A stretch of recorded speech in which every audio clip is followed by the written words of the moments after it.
Bonjour à tous, bonjour à toutes. Stevenson disait dans une citation, il n'y a que 3 sujets de conversation. Je suis moi, vous êtes vous, et les autres sont les étrangers.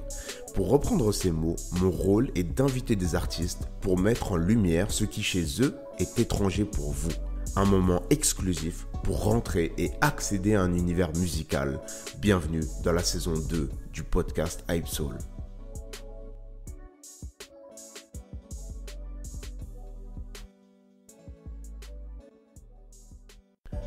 Aujourd'hui, j'ai le plaisir de recevoir Josué à l'occasion de la sortie de sa nouvelle mixtape Béni le 10 septembre 2021. Ensemble, on va revenir sur sa carrière, ses inspirations, ses influences, son premier contact avec la musique et bien d'autres sujets. Bienvenue dans le 2e épisode de la saison 2, Un moment avec Josué.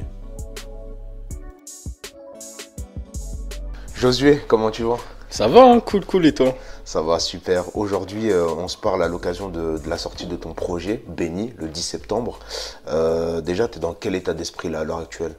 Je suis plutôt content, je suis plutôt satisfait. Le public, il a bien reçu mon projet.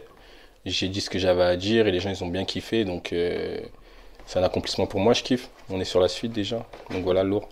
Et au niveau des retours, disons un peu plus artistiques, est-ce que tu as vu des retours de journalistes, de médias qui écrivaient sur ton projet ? Ouais, énormément de médias, ils ont relayé l'info. Ça m'a fait super plaisir d'ailleurs. Et ça m'a fait super plaisir. Il y a beaucoup de médias qui ont kiffé. Il y a même Pascal Sesseux qui a découvert le délire. Il a bien kiffé. Il y en a encore chaque jour qui kiffent. Et voilà, ça me fait plaisir, tu vois. Ça me donne envie de continuer encore. Tu as sorti ton EP Amen en 2018. Qu'est-ce que tu as retenu de... J'ai écouté le projet. Qu'est-ce que tu as retenu de ce projet pour faire ce projet Béni ? Aujourd'hui, on est en septembre 2021. Amen, quand je l'ai fait, c'était... C'était vraiment très cool, tu vois. Le projet est très cool. Il n'y a pas vraiment de... J'ai pas pris trop de risques, tu vois. Alors que là, sur celui-là, je voulais aller plus loin. Après, il y a des morceaux que j'avais déjà enregistrés avant. Donc, ça va. Mais je voulais vraiment fournir un truc de meilleure qualité, tu vois. Le premier projet, je trouve, il est assez simple, tu vois. Il est assez simple, il est assez sombre, il est assez simple. Et je pense qu'avec Béni, on met un peu plus de lumière sur moi, tu vois. Genre, tu commences à comprendre comment je réfléchis ou quelques aspects de trucs que je pouvais pas aborder dans la main, tu vois. C'est une continuité, quoi. Qu'est-ce qui change entre construire un EP, on parle de 5 titres, et une mixtape qui monte à 13 titres ? Qu'est-ce qui change entre les deux ? Ça prend plus de temps, mais bon, après, il y a eu un gros travail avec le Palace en termes de composition. On voulait aller loin. Il y a eu aussi des beatmakers qui m'ont beaucoup aidé. Enfin, je sais pas, le processus créatif, il a pas trop... Enfin, je sais pas comment dire. Je gratte tous les jours, tu vois. Moi, je chante tous les jours. Il n'y a pas un jour où je fais pas de son. Donc, je sais pas quand ça a changé, quand ça a pas changé. Je fais juste le truc, tu vois. Et de jour en jour, il y a de la musique qui s'emmagasine. Et puis voilà, tu vois. Mais... je sais pas, je voulais vraiment donner ma personne, tu vois, et pas faire un truc que les gens ils aiment, tu vois. Parce que souvent dans la street, tu sors dehors, les gens ils disent oh tu dois faire comme ci, tu fais comme ça, fais un son comme lui, mets un peu d'autotune à ce moment-là. Je voulais vraiment faire un truc qui me ressemble. J'avais une petite appréhension quand je l'ai sorti et au final c'est cool, tu vois, mais le processus créatif il a pas changé, hein. Toujours la même chose. J'écris le soir, j'enregistre le matin, j'écris le soir, j'enregistre le matin. J'envoie à 2, j'envoie à tout le monde, j'y retape les prods. Et puis on fait de la musique, tu vois. Tu peux me parler de la pochette ? Ouais. La pochette, c'est une photo de base. De base, c'était une photo de John Riggs, le gars qui a fait pas mal de mes clips. Il a fait les premiers clips, tout le premier projet Amen, c'est lui qui l'a fait. En termes de visuel, il a fait pas mal de photos aussi. C'est un grand photographe. Donc à la base, c'était une photo. Et puis après, j'ai rencontré Loli Darko, qui est un grand talent. Elle fait des putains de peintures. D'accord. Et du coup... elle a fait ça et c'était lourd, tu vois. Je trouve que ça rentre bien dans le contexte, tu vois. Un peu peinture, religieux, tout ça, béni, tout ça, tu vois. Donc, c'est très très lourd le projet. Enfin, la pochette, elle est très très lourde. Genre, tu vois que je sors la tête de l'eau comparé au premier projet Amen où je suis dans le noir, tu vois. Je suis dans le noir, les mains blanches, je sens que c'est sombre, tu sais pas trop. Et là, tu vois que je sors la tête de l'eau, il y a un début de quelque chose, tu vois. Et je pense que le prochain projet, la pochette aussi sera significative de quelque chose, tu vois. Comme tu disais, c'est une continuité au final. C'est une continuité. Et par rapport à ça, je voudrais revenir sur un point. c'est la création de l'EP. Quand est-ce que ça s'est fait concrètement? De quelle date à quelle date? En combien de temps J'ai t'as créé cette mixtape, pardon, Benny? j'ai fait la moitié du projet avant le Covid. Mm. On avait les concerts et tout. J'avais fait pas mal de concerts, le Khala Mer Tour. Donc j'avais fait pas mal de sons déjà. Après, quand il y a eu le Covid, ça nous a mis un petit frein. On devait sortir le projet bien avant. Mm. Ça nous a mis un petit frein. Après, il y a eu la signature avec Sony. Et du coup, après, on s'est concentré. Et quand il y a eu la signature avec Sony, non, je crois qu'on avait déjà le projet quand la signature avec Sony était déjà là. Mais un peu avant, tu vois, vu qu'on savait qu'on allait signer, il y a eu un petit moment de battement. Et pendant ce moment de battement-là, on a bossé avec plus de niaque, tu vois. Mm. Genre la signature, ça nous a donné une petite force. Mhm. Et, euh, et puis voilà, on a travaillé encore plus dur. On a fait la deuxième partie après, tu vois. Mais genre, la plupart des featuring, je les ai fait après. Genre, la plupart des featuring, je les ai fait après. Il y a que le morceau Chapa Flow que j'ai fait avant. Et puis, avant, le projet, il n'avait pas du tout la même gueule. Et après le Covid, il a changé de face. Il est devenu extraordinaire. Et justement, tu as évoqué ta signature chez Sony. Mhm. Il me semble que du coup, tu es signé aussi chez le label de A2H. Yes, de base, je suis chez Palace Prod, en label. D'accord. Et on est signé en distribution chez Sony. Ok, donc c'est ça le deal. Donc c'est ça le deal. Moi, c'est Palace. Et justement, on va faire une grosse analepse. On va revenir dans tes débuts dans la musique en tant qu'auditeur. Qu'est-ce qu'au début, tu as écouté? Qu'est-ce qu'on t'a fait écouter quand tu étais vraiment très jeune? Les premiers sons à la maison, etc.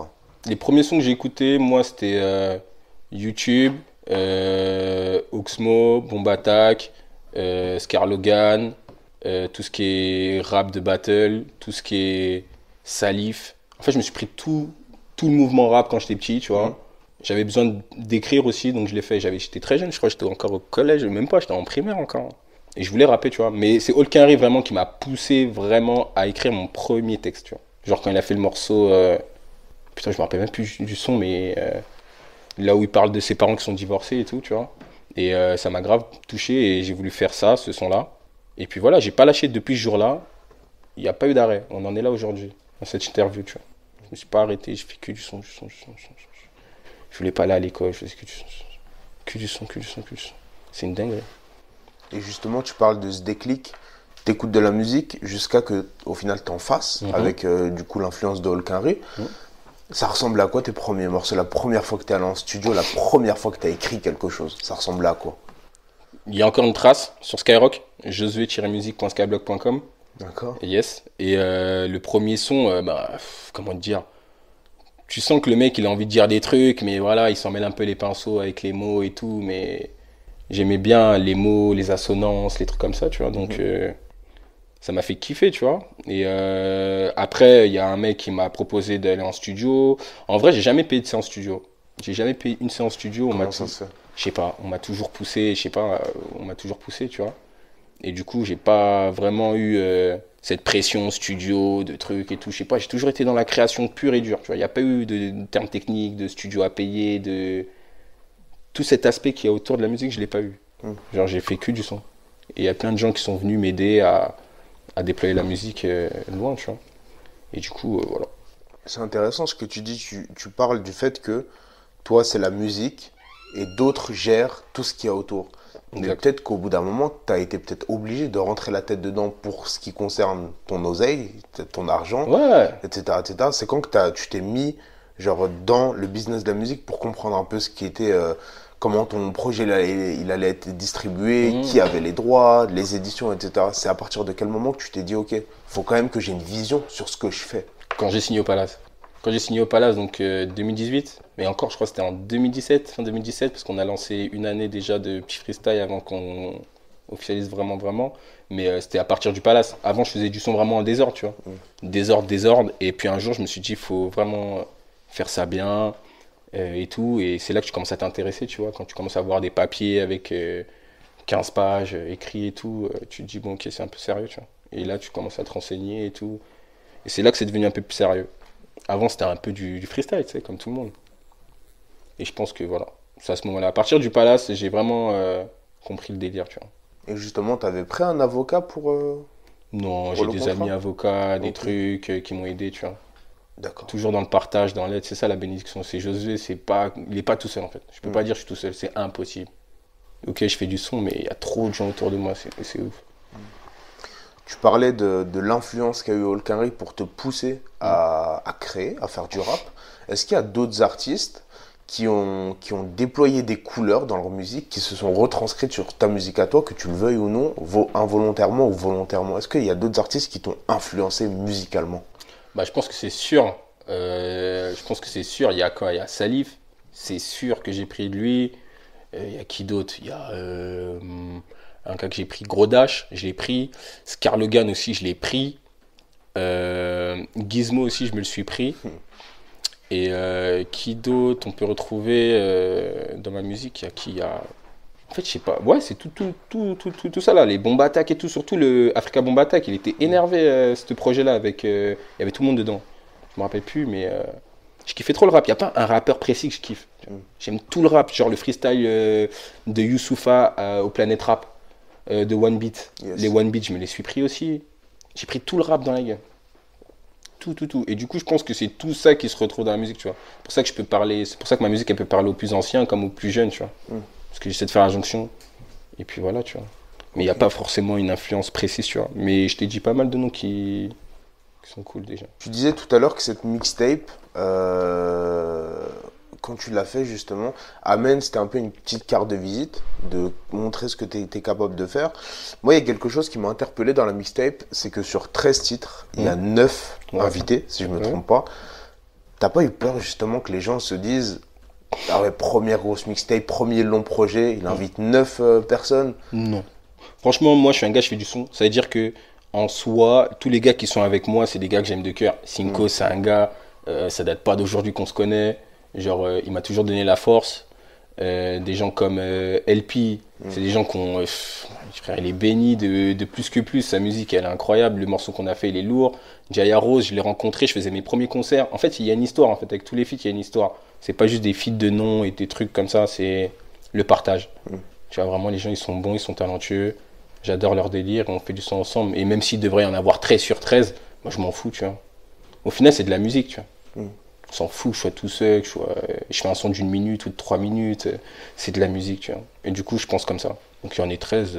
C'était plus le côté, t'as pas eu peur qu'à travers ça, tu puisses pas vraiment montrer ta palette en solo? Ah, je suis pas frustré par rapport à ça, j'ai des morceaux qui dorment et tout. Je pense que les prochains projets, en fait, c'est une évolution, tu vois. Là, c'est vraiment le partage, je viens d'arriver, en mode Josué, il y a des gens qui me donnent la force, on avance, on fait l'aventure, et après, il y a un autre chapitre qui va arriver, tu vois.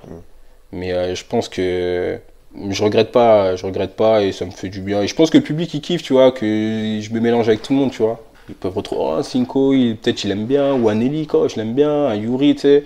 Et le partage, ça fait kiffer, tu vois. Ça fait kiffer, donc non, je pense pas. Et en termes de son, il y aura d'autres projets, il y aura d'autres sons. Si je suis toujours en vie, ça va le faire. Tu dis que derrière chaque featuring, il y a une histoire. Raconte-nous l'histoire de chaque featuring. Ça va faire 9 histoires. Ça va faire 9 histoires. On a le temps. Donc la première histoire, c'est...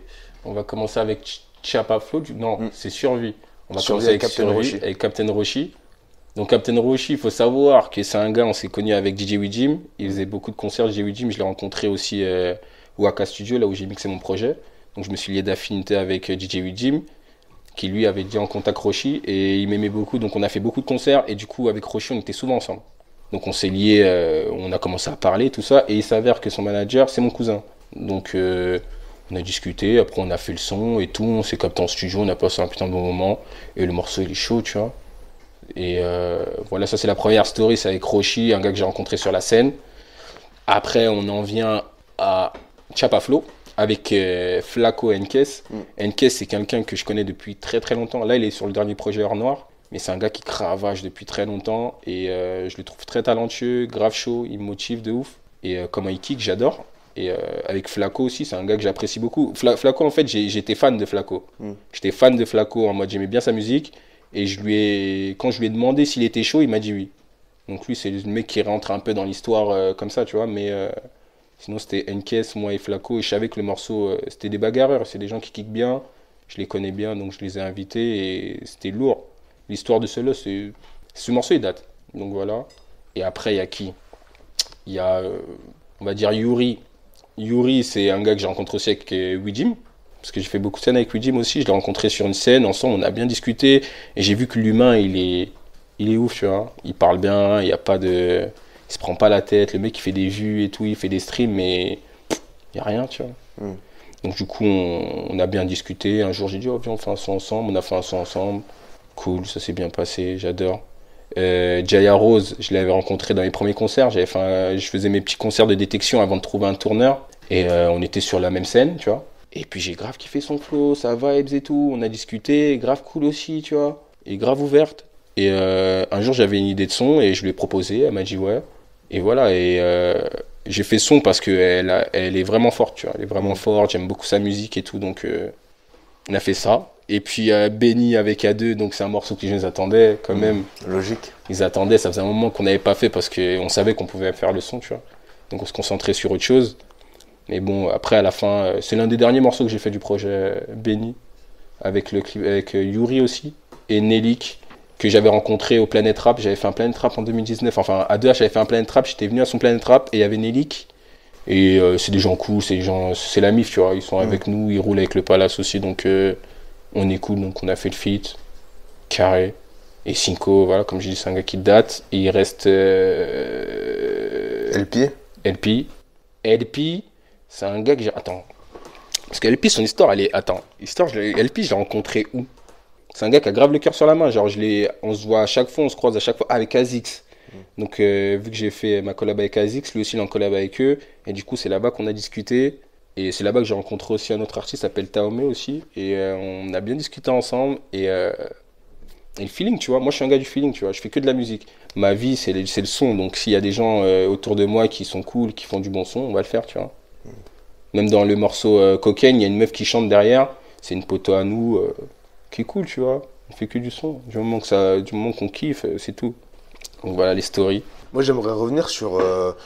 Il y a le champ lexical béni, etc., etc. C'est quoi ton rapport à la spiritualité, justement, à la religion? C'est quelque chose de très intime, donc tu peux le survoler. Ben, moi, déjà, c'est mon prénom. Donc, après, tu te poses des questions sur ton prénom. Après, tu recherches. Après, ma famille, elle est beaucoup religieuse aussi. Donc, voilà, en fait, c'est moi, tu vois. Donc, ma mère, elle m'a appelé comme ça parce qu'elle était religieuse. On est dans ça, tu vois. Après, voilà, tu vois, c'est moi, en fait. Je peux pas. Donc Josué est béni, Josué la Bible, Josué moi, enfin, c'est typique de mon histoire, tu vois, famille chrétienne, c'est mon prénom, donc je porte ça sur moi, tu vois, il va avancer avec. C'est intéressant, aujourd'hui, la scène du rap, elle est saturée en France, il y a énormément d'artistes. Comment tu penses durer? En faisant de la bonne musique, hein. Je le dis à tout le monde, hein. Les gens ils font du son, ils font du bruit, ils font des galipettes, ils mettent des sacoches, des casquettes et tout, mais c'est la musique qui prime, tu vois. Quand tu mets tes écouteurs, tu es dans le train à 6h du matin, tu regardes pas la casquette ou la paire de chaussures ou non, c'est la musique, tu vois. Donc je pense que si je fais de la bonne musique, je resterai. Si je fais pas de la bonne musique, bah c'est le championnat, c'est comme ça, hein. Et même il y a trop d'artistes, bah c'est comme ça, hein. C'est les meilleurs qui vont gagner, hein. C'est le combat de la vie, c'est comme ça, hein. Justement, en écoutant la mixtape, Benny, je l'écoutais dans le train d'ailleurs, tu parlais justement de train, etc. Moi, j'ai trouvé qu'elle était bien variée, en fait. Qu'à chaque featuring, on allait soit dans l'univers de l'artiste, soit l'artiste venait sur ton univers. Mais est-ce que tu n'as pas peur que dans un ou deux projets, tu deviennes redondant, que les thèmes tournent en rond, etc., etc. Je sais pas, je sais pas. Après, je pense pas. Après, j'ai un entourage quand même qui me parle beaucoup, on discute beaucoup, énormément. Je sais pas des gens qui vont me laisser tomber dans un trou, tu vois. Mais moi-même, je pense pas que je vais tomber dans un truc où je me répète. Tu vois, je fais du rap depuis énormément de temps. Et jusqu'à maintenant, je sais pas. Enfin, tu vois, je fais du rap depuis trop longtemps et je sais pas. Je me suis jamais dit ça va. Enfin, je sais pas, je me suis pas dit ça va être redondant, ça va être truc, ça va être truc. Je fais du son, je raconte ma life, je raconte la vie que je vois autour de moi, je mets ça sur le son. Et puis voilà, tu vois, je me pose pas forcément plus de questions que ça. Moi, il faut juste que le son il soit bon, qu'il me parle, qu'il me donne des frissons, que je puisse l'écouter dans le train, dans la voiture, partout et que je comprenne, tu vois, que c'est un son sérieux, tu vois. Il y a des sons comme Nelly, c'est des sons où on a fait un mélange, tu vois. Il n'est pas rentré dans mon univers, je suis pas trop rentré dans le sien, on a fait une espèce de fusion comparé aux autres où ils sont venus dans mon délire, tu vois. Ils sont tous venus dans mon délire, à part même Yuri, tu vois, on a fait un bon petit mélange, tu vois. Nelly et Yuri, c'est ceux, on a fait un mélange, c'est ceux avec qui j'ai le moins d'affinité. Donc c'est pour ça qu'on a fait un mélange, parce qu'ils me connaissent pas. Donc du coup, tu vois. Mais je pense pas que dans la suite, ça va être redondant et tout. J'ai toujours des trucs à dire, je parle beaucoup. La vie, elle est bien faite. On a toujours des nouvelles choses qui arrivent. Franchement, on peut pas s'ennuyer. Déjà, la vie, elle est pas ennuyante. Donc, on va faire ça bien, tu vois. Combien de temps que tu fais du rap? Ça fait plus de 10 ans que je fais du rap. Je rappais, j'avais quel âge? J'étais en primaire. Donc, je sais pas, c'est quand la fin de la primaire? T'as quel âge en fin de primaire? 10, 11 ans. 10, 11 ans, voilà. C'est là que j'ai commencé. J'ai rappé. Je suis pas lâché. Aujourd'hui, j'en ai 26. Donc, let's go.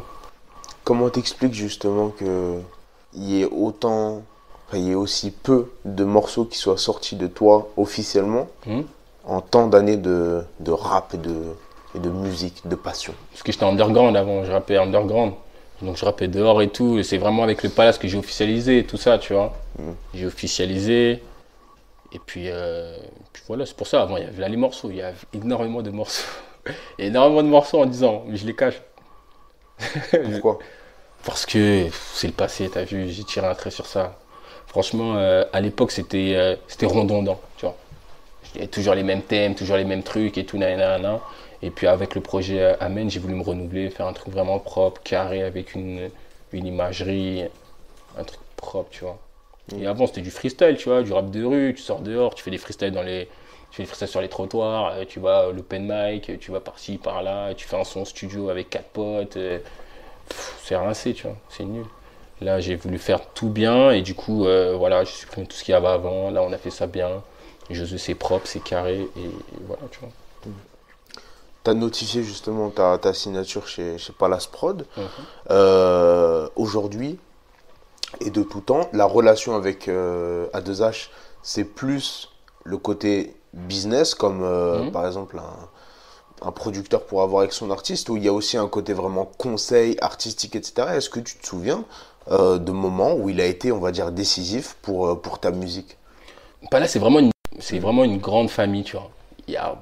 C'est une grande famille. Après, il y a A2 qui gère le côté, il y a A2 qui gère le côté musique. Et il y a le producteur Guillaume qui s'occupe de tout ce qui est business. Business, ouais. C'est-à-dire que moi, avec A2, il n'a pas besoin de parler. Tu vois, A2, c'est un gars, il n'a pas besoin de parler. Quand il fait du son, tu t'assois, t'écoutes et tu te dis putain, voilà, c'est tout, tu vois. Il n'a pas trop besoin d'écrire, de parler avec toi, tu vois. Et ce qu'il fait, ça montre déjà, tu vois. C'est pour ça que même sur Twitter ou partout, je dis qu'A2 est super motivant. C'est une leçon de vie à lui-même, il n'a pas trop besoin de parler, tu vois. Donc, conseil, pas forcément. Lui-même, il a confiance en ma musique. Lui-même, il aime ce que je fais. Après, c'est juste en termes d'instru. A2, c'est juste en termes d'instru. Il va me dire, ah, cette instru, elle est nulle, ou elle est bien et tout, tu vois. Mais en termes de son, ça va, il aime toujours. Enfin, la plupart du temps, il aime bien. Quand il y a des sons qui sont rincés, moi-même, je sais que c'est nul. On va le laisser dans la poubelle et puis on va avancer, tu vois.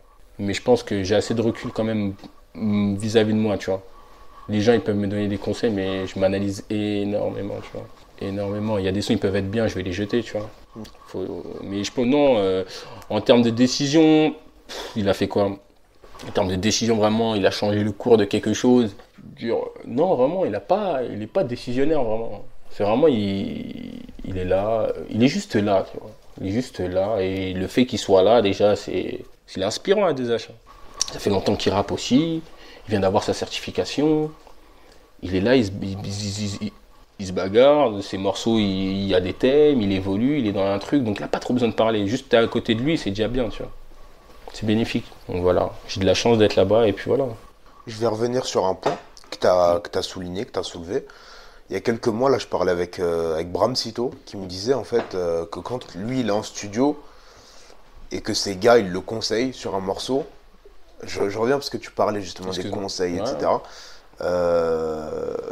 Il me disait que certes, la vie il compte, mais qu'à la fin, c'est lui qui reste. Et que même si un morceau, tout le monde le trouve mauvais, ou du moins pas adapté, il va y aller. Comme un Booba le disait il y a encore 5 ans, tu vois. À la fin, c'est lui. Il y a des sons comme ça. Ouais. Toi, justement, c'est quoi ton rapport à ça? Est-ce que tu les écoutes vraiment et à quel pourcentage, à quelle intensité tu écoutes les conseils de ton équipe?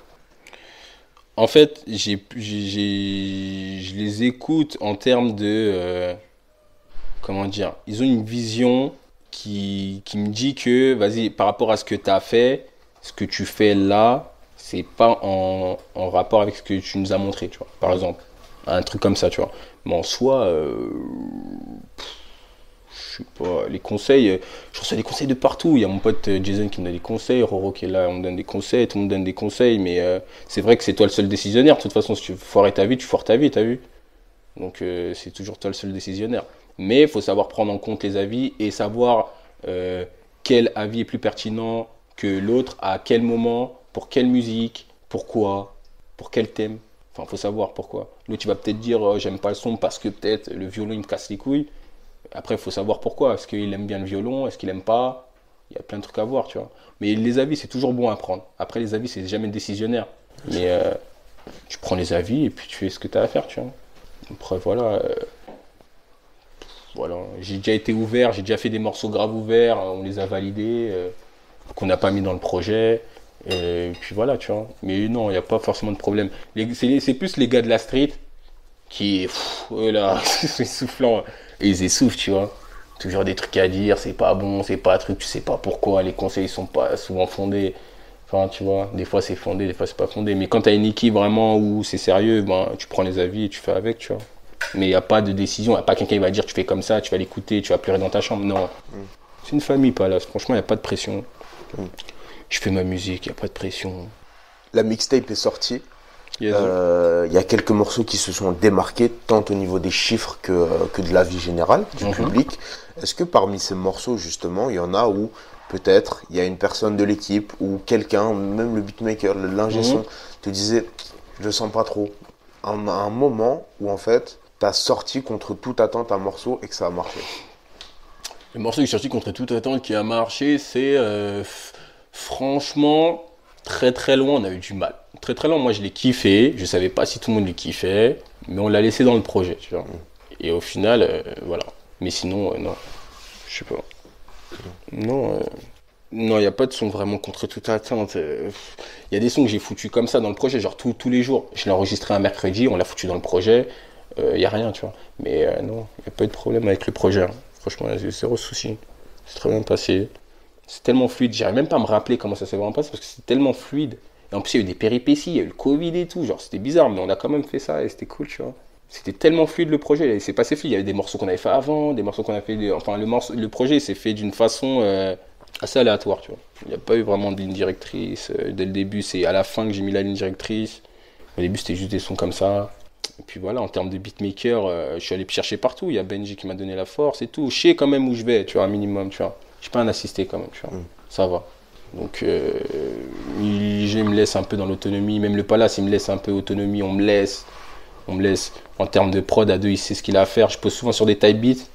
Donc, à deux, il sait ce qu'il a à faire. Les gens, ils savent ce qu'ils ont à faire. C'est bien rodé, ça roule, ça glisse. Tu viens de parler du Covid, de la Covid, on devrait dire ça. C'est vrai que ça a bouleversé les artistes de scène. Tu es un artiste de scène. Est-ce qu'au niveau de ton processus de création, j'imagine qu'avant tu pensais beaucoup à la scène quand tu faisais un morceau? Je sais pas si je me trompe. Non, en fait, j'ai pensé à la scène. En fait, là, j'ai pensé au son. Après, la scène est arrivée. Et du coup, après, j'ai été imprégné de la scène, tu vois. Et du coup, après, je pense que j'ai fait des morceaux qui vont bien avec la scène. Par exemple, Très Très Loin, c'est un morceau, je l'ai fait pour la scène. Tu vois. Je l'ai fait pour la voiture et pour la scène. La plupart des morceaux, je les ai fait pour la voiture. Est-ce que tu arrives à créer, avec le Covid, il y a eu beaucoup de problèmes au niveau des scènes, du coup. Est-ce que tu as réussi à créer des morceaux pour scène sans pour autant faire de la scène au moment où tu le crées, étant donné que tu as aussi créé le morceau? La visualisation, tout ça, c'est lourd. Et puis voilà. Mais après, je fais pas forcément du son pour la scène. Je fais du son parce que, vas-y, ça me fait kiffer, le truc, il est cool. Mais après c'est une énergie sur scène, tu vois. Un morceau, il peut être nul, mais sur scène, tu le fais tellement bien que les gens kiffent, tu vois. Je trouve qu'il y a une énergie dans la scène qu'il n'y a pas sur autre chose, tu vois. Mais bon, c'est deux trucs bien distincts, tu vois. Le Covid, ça m'a freiné, mais ça m'a aussi... ça m'a fait du bien. J'ai pu avoir mon studio. C'est le moment où je me suis structuré, tu vois. Et les trucs qu'on ne pouvait pas faire, vu qu'on était dans le rush, on courait tout le temps. C'était un peu le moment de se rentrer, un peu faire les trucs bien, tu vois. Donc ça m'a pas trop freiné. Mais ça a freiné le projet, mais ça m'a pas freiné. Ça a même fait du bien, même au projet, je pense. Parce qu'on a rajouté des sons et tout, c'était cool. On parle de scène, d'apparition publique. Je vais dévier vers rap-jeu. Tu es apparu dans rap-jeu. Est-ce que tu peux nous en parler, nous parler des invités, de l'expérience? Comment c'était concrètement? Il me semble que c'est une des premières fois où vraiment on te voit apparaître sous un grand public. Ouais. Comment c'était? Bah, Mehdi, c'est un gars que j'aime bien, il m'aime bien, on s'aime bien, on se follow depuis un moment, il kiffe bien ma musique, donc c'était cool déjà. Et puis Negrito, c'est un gars, j'étais animateur avant, tu vois, on gardait les enfants. Donc moi et Negrito, on gardait les enfants dans la même école, tu vois. Et puis Cinco, comme je t'ai dit, c'est un gars que j'aime, qui est là depuis longtemps. Et puis Gambino, c'est le pote à Negri. Un jour, j'ai dit à Mehdi, comme ça, au culot, wesh Mehdi, viens, je fais un rap-jeu. Il m'a dit, ah ouais, j'ai dit, j'ai un projet là, si tu veux, il est chaud patate, il va sortir. Il m'a dit, fais écouter ton projet, il a écouté son projet, il est parti en vacances. Il est revenu, il m'a dit, si t'as un casting, j'ai un tournage vendredi. Là. Il en était mardi ou je sais pas quoi, il m'a dit, j'ai un tournage vendredi. Quoi? Seul toit arrière, j'ai appelé tout le monde. J'ai dit, on fait le rap-jeu, c'était tous contents. Et voilà, ça se voit dans le rap-jeu, on est tout contents, les Ukipeti et tout, on kiffe ça. Donc voilà, c'est cool, hein. C'est la musique, hein. C'est le partage et c'est ça qu'on aime, tu vois. Même Negrito, c'est un gars que j'aime beaucoup, c'est la mif, tu vois. Et on kiffe, tu vois. Moi, j'aime bien, c'est les moments de vie, c'est la musique qui nous permet de vivre ça, tu vois. Comme je dis dans Trophée, tu vois, Dieu merci, c'est ma musique qui fait mon réseau. Et on kiffe, tu vois. On est béni. On est béni, on kiffe, on avance. J'ai ma question, ma dernière question. Yes. La collaboration de rêve et une mise en situation. Est-ce que tu es prêt? Ouais. Déjà, est-ce que tu aurais une collaboration de rêve? Elle peut être impossible. Ça peut être un artiste décédé d'un autre genre musical, décédé ou en vie. Est-ce que le temps d'une session studio, tu penses à un artiste que tu aimerais bien avoir? J'en ai trop. Il y en a trop. Mais si on a un, vraiment, je dois en choisir un, sélectionner un. Vu que tu me dis que j'ai le droit de ressortir les gens, hein, et t'as le temps de la tombe. réfléchir. Je viens de ressortir les gens de la tombe. Je vais prendre qui? Franchement, je suis un tricheur. Hein, je vais dire Michael Jackson. Hein. Et parce que je me suis tapé hier son album Bad là. C'est sérieux. Mais sinon, pour faire un vrai son, je te mettrais ASAP Rocky avec un Jaden Smith Alfred. Là, il faut en choisir un pour la mise en situation. Ah, parce qu'après, il y a une mise en situation derrière. Mise en situation. Ok. Je prendrais le son qui tue. Hein. Franchement, je fais ce son-là, j'arrête, Michael Jackson. J'arrête. Je fais ce son-là, j'arrête. Tu choisis le lieu du studio, on est où là? Si tu regardes autour. Le lieu du studio avec Michael Jackson. Je sais pas si je le ramène dans la street ou si je le ramène dans un vrai studio. Non, dans un studio de la street.